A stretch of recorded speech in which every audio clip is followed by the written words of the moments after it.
Welcome back to a further episode of Men's Inner Health with Mark Randall. In this conversation, I'd really like to take a deep look at loneliness, emptiness,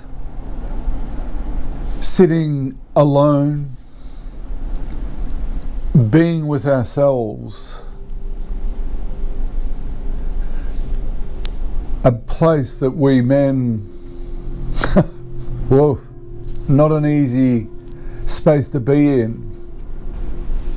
One of the things with the emotional selves, or I call it the emotional selves, but the emotionality within ourselves is, sometimes when we're sitting at home or sitting around doing nothing, the old boredom stuff. Is it boredom or mindfulness? That's on the channel, or will be. It's incredible that, learning to, how do we be present to that emptiness? In a lot of the spiritual work, there's a concept or a metaphor. It's like learning to come home to ourselves, physically, mentally, emotionally, and spiritually. Learning to come home to ourselves, we do need to traverse the varying different manifestations of our psyche. On the channel, there will be a number of different playlists. Vulnerability is one, new masculinity is another, shame is another, anger will be another, depression, sadness. But in emptiness, loneliness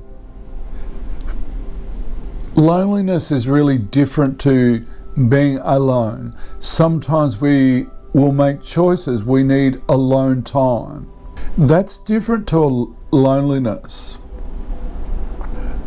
And I was listening to, this morning coming into work, I was listening to another guy, Connor Beaton, I think, a men's talk. And he was talking about how a lot of the social connectedness that men have or used to have sort of been frowned upon. One of the huge issues that impact on our mental health is social connectedness. And social connectedness is very difficult for men. In a lot of the guys I've worked with, men will have one or two close friends, but generally, I'm embellishing it. But sometimes those friendships were formulated very early.